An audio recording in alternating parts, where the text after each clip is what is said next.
Hi, everybody, and welcome back to the Cavness HR weekly live stream, where we do a blog on a topic of culture and deep dive into it. I am Daniella Young, author, TEDx speaker, and organizational culture hacker.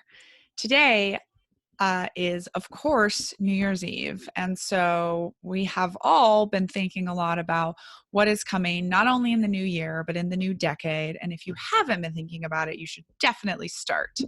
And so I wanted to talk about the robots are coming, apocalyptic thinking, all of the change that is going on, and how do we prepare ourselves for the future and the future of work that nobody knows how to predict. So let's dive right in. And you can check out my blog post to follow along with this if you are so inclined.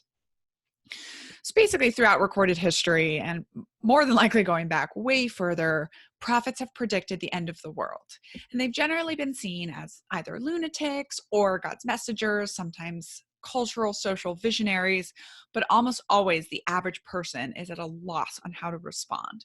I grew up under one such prophet. His name was David Berg. He was the founder of the Children of God, which was a doomsday religious cult, one of the legit crazy ones, which was born in the late 60s, still active today.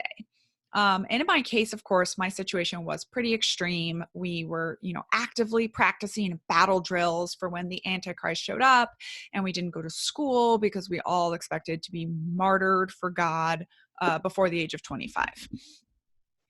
But when I tell folks about my life, people see it as extreme, something could never happen to them, but the reality is much more complicated, right? Many Americans that are alive today can remember growing up under the specter of atomic war, hiding behind their desks in school, and religious and sci-fi versions of this inevitable apocalypse are very popular in pop culture.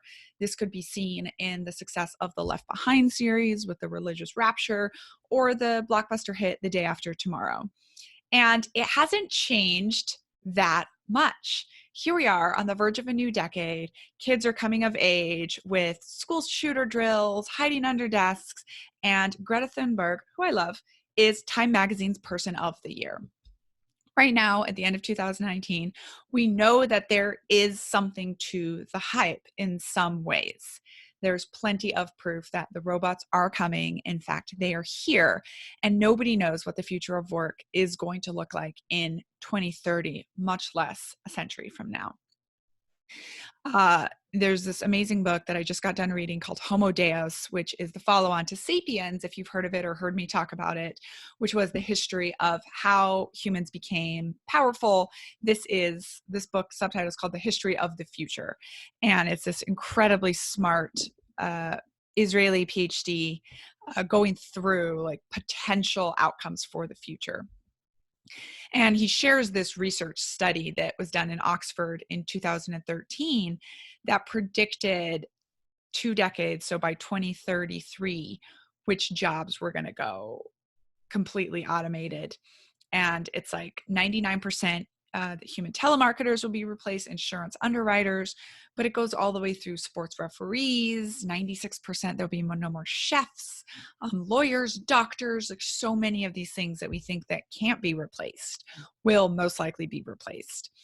And when the industrial era began, we saw this happen with horses. Horses went out of business almost entirely, right? They were replaced by cars. They weren't upgraded. We didn't get better horses. They were just replaced. So, but always in the past, while some people have suffered every time there's a new era of technological change, humans as a whole have been okay. This time, the question is, what happens when humans are the ones that are replaced? And there's kind of 2 schools of thought. One is that robots or algorithms, which is what they actually are, will replace all jobs and there'll be no need for humans. And the other is that humans will always be necessary for the creative processes. And maybe we'll go full circle, and going back to studying literature like yours truly did, will be seen as the height of genius. But more and more scientists are starting to predict that actually creativity isn't that necessary for a lot of things the way that we think it is. But the reality, what it really boils down to is nobody knows what the future looks like. It is moving so fast. In the past, they used to say that if you fell asleep in one century and woke up in another century, you would still pretty much be able to fit in and know what was going on. These days, if you fell asleep for 2 years, you would have no idea how to operate in the world anymore. And that's how fast it is changing.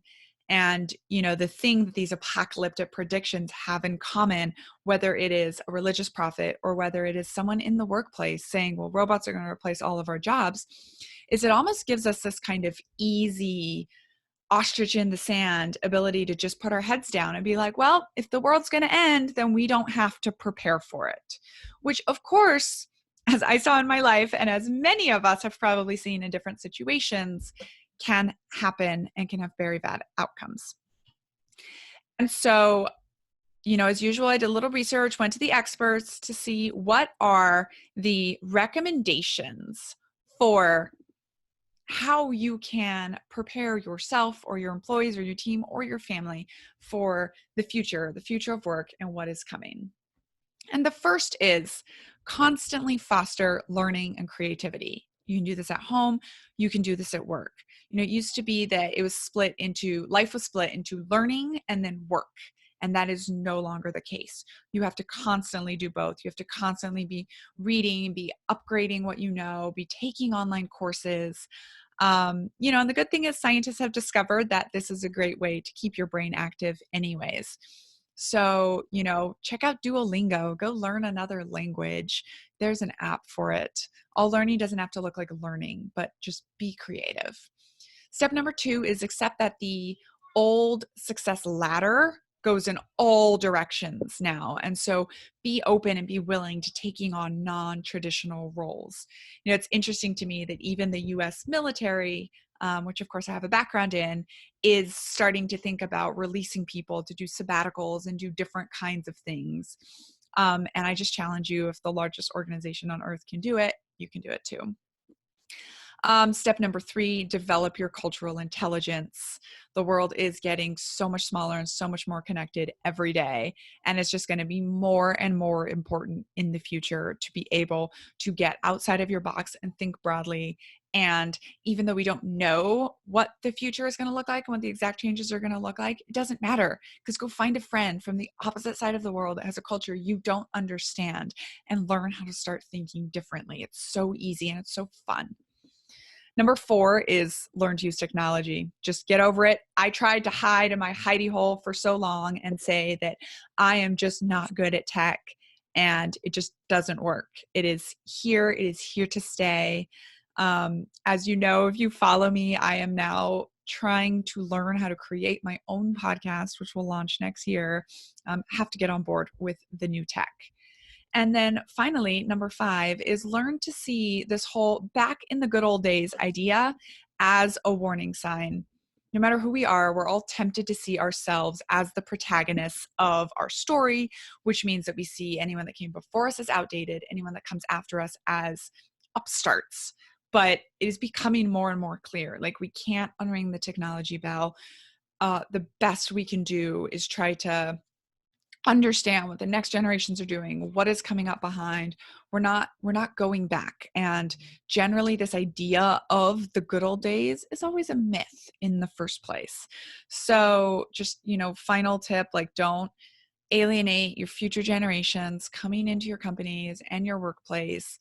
Let's just, instead of shrugging off new trends and rolling our eyes and saying kids these days, we can reverse the idea and we can think about why this new trend might be effective and what big shifts it's going to take.